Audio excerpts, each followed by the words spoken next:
অনলাইনে যখন চলে গিয়েছি তখন রেলে এই ম্যানুয়াল টিকিটের একটা ডিমান্ড কয়েকজন মন্ত্রীও আমাকে বলেছেন।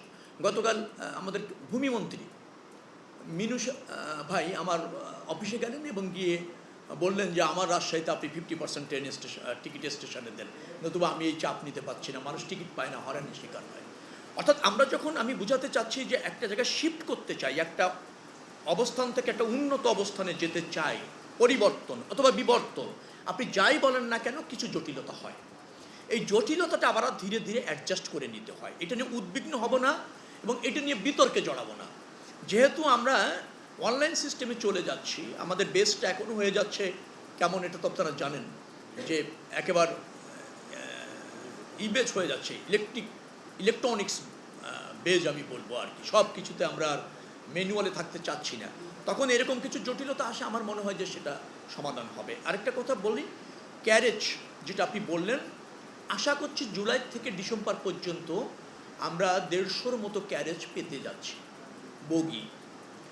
এটা যদি আসে, আমরা বেশ কিছু ট্রেনের বগির মান এবং ট্রেনের সংখ্যা বৃদ্ধি করতে সক্ষম হব।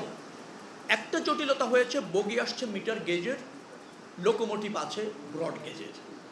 এই জায়গার কারণে আমাদের এখন ব্রড গেজের আরও 200 এডিবির সহায়তায় কোচ আনতে আমরা চেষ্টা করছি দ্রুততম সময়ে।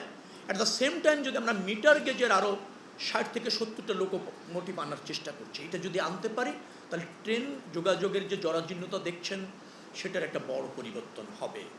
আর পুনর্বাসনের জন্য রেল লাইনগুলি ইতিমধ্যে পশ্চিমেরও একটা বড় প্রকল্প আমরা নিয়েছি।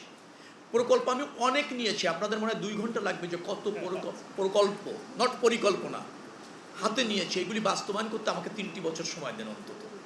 তারপর এটার কতটা যেমন আমরা কমিউটার ট্রেন ঢাকা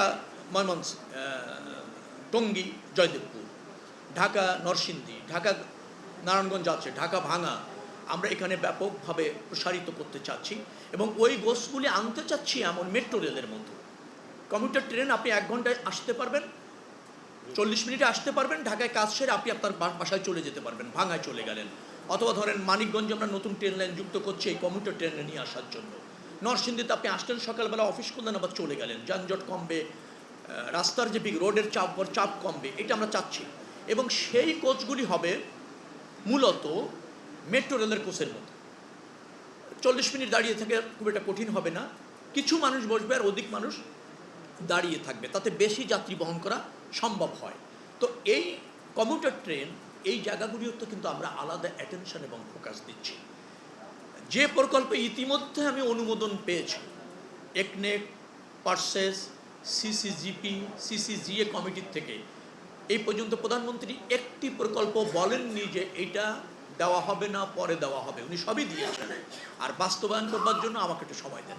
যখন আপনার তো যে কোনো প্রত্যেকে আমরা বিচ্ছিন্নভাবে এই দেশের মধ্যেই আছি, যখন কোথাও কোনো অনিয়ম, এই যে রাস্তায় অব্যবস্থাপনা, জরাজীর্ণতা, ওটাকে কি বলা হয়, বেহাল অবস্থা, এরকম যদি দেখেন সাথে সাথে আমার নজরে আনবেন, আমি চেষ্টা করবো তার তাৎক্ষণিকভাবে সমাধান করা। যদিও 23 থেকে 24 হাজার কিলোমিটার মহাসড়ক আমাকে দেখতে হয়, তার জন্য নিয়মিত পিএমপি যে প্রজেক্টটা থাকে, অর্থাৎ প্রায়োরিটি মেইনটেনেন্স প্রজেক্ট, সেখানে বাজেটের সীমাবদ্ধতা থাকে। তার মধ্যেও আপনাদের এই ধরনের ডিমান্ড বলবো আমি, যে এখানে এরকম একটা রাস্তা দেখছি, এটা দ্রুততম সময়ের সংস্কার হওয়া দরকার, মেরামত হওয়া দরকার, আমার নজরে আনলে আমি তাৎক্ষণিকভাবে সেটার একটা ব্যবস্থা নিতে সক্ষম। আরেকটা কথা বলে রাখি, সেটা হচ্ছে যে এই সেতুর নিচ থেকে মাটি কাটা, পিলারের নিচ পাশে মাটি কাটা, এটা নিয়ে যদি আপনাদের আরও অধিকতর মনে হয় যে একটু জানা অথবা ভিজিট করা দরকার, আপনারা, আমিও অ্যারেঞ্জ করতে পারি ভিকেল বা কমফোর্ট একটা যাতায়াত, আপনারা গিয়ে দেখে আসতে পারেন অ্যাকর্ডিং টু ওই মানে কন্ট্যাক্ট শিডিউল, অথবা ওইখানকার কমপ্লিমেশন যে সমস্ত ওয়ার্ক ছিল তার অংশ ছাড়া অন্য কিছু না। যদি অংশ ছাড়া অন্য কিছু প্রমাণিত হয়, প্রতিষ্ঠিত হয়, ডেফিনেটলি এই মন্ত্রণালয় তার জন্য বড় শাস্তি দিতে বদ্ধপরিকর। কিন্তু আমার জ্ঞাত মতে, জানা মতে এবং এই 2 দিন ধরে এটার অনুসন্ধানে আমি যা দেখেছি, সেই কাজটা দেখতে যদিও মনে হচ্ছে এরকম যে সেতুর মাটি নিয়ে যাচ্ছে, কিন্তু আলটিমেটলি ওই মাটিটা অপসারণ প্রয়োজন এবং অপসারণযোগ্য ছিল। হয়তো পরিস্থিতির কারণে এখন হয়তো মনে হচ্ছে মূল মাটি কেটেই সেতুকে ঝুঁকিতে ফেলা হচ্ছে। এর সাথে ঝুঁকির সম্পর্ক অথবা মাটি বিক্রির কোনো সম্পর্ক নাই। আপনারা